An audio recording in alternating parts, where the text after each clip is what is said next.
Hi friends అందరికీ నేను ఈరోజు అయితే సేమియా ఉప్మా చేయబోతున్నాను. చూడండి, ముందుగా ఒక కప్పు సేమియా తీసుకోవాలి. టమాటా పండ్లు, పచ్చిమిరపకాయలు, ఎర్రగడ్డలు, ఇవి వచ్చేసి శనగిత్తనాలు, ఆవాలు, జీలకర్ర, కోడిగుడ్డు కూడా వేస్తానండి. గుడ్డు కూడా వేసుకోవచ్చు అందులోకి.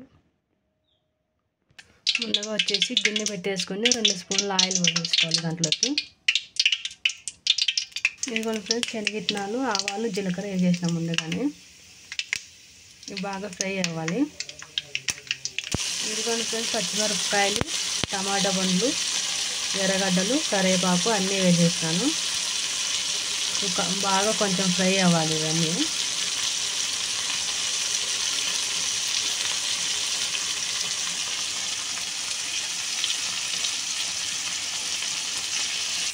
ఇదిగోండి ఫ్రెండ్స్, నేనైతే పసుపు వేసుకున్నాను. ఇష్టమంటే వేసుకోండి, లేకపోతే లేదు. పసుపు వేసిన వల్ల మంచి కలర్ వస్తుంది, వేసుకోండి.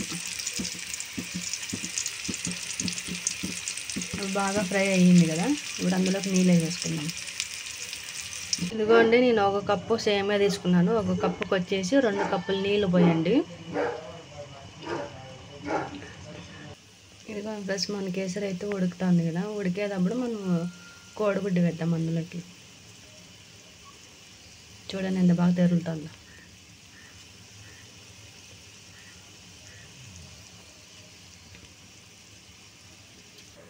ఇదిగోండి ఫ్రెండ్స్, నేనైతే ఎగ్ కూడా వేసాను. ఎగ్ కనిపిస్తుంది చూడండి, అంత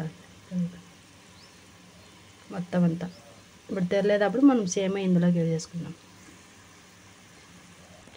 ఇదిగోండి ఫ్రెండ్స్, నేనైతే సేమియా కూడా వేసేసుకున్నాం అందులోకి. చూడండి,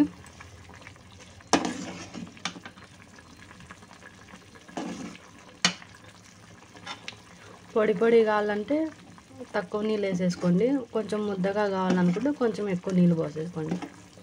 అది మీ ఇష్టము. నాకైతే పొడి పొడిగా ఉండడం ఇష్టం అన్నమాట.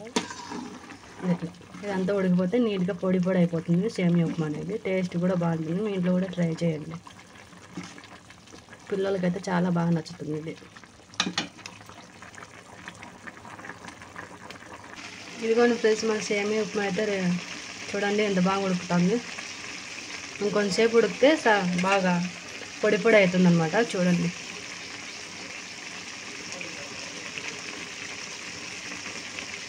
గుడ్డు కూడా కమ్మటం చూడండి, కోడిగుడ్డు.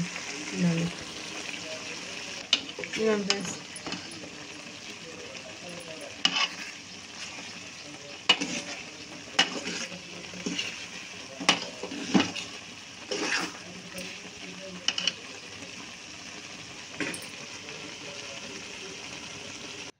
ఇదిగోండి ఫ్రెండ్స్, మన సేమియా ఉప్మా అయితే రెడీ అయిపోయింది. చూడండి,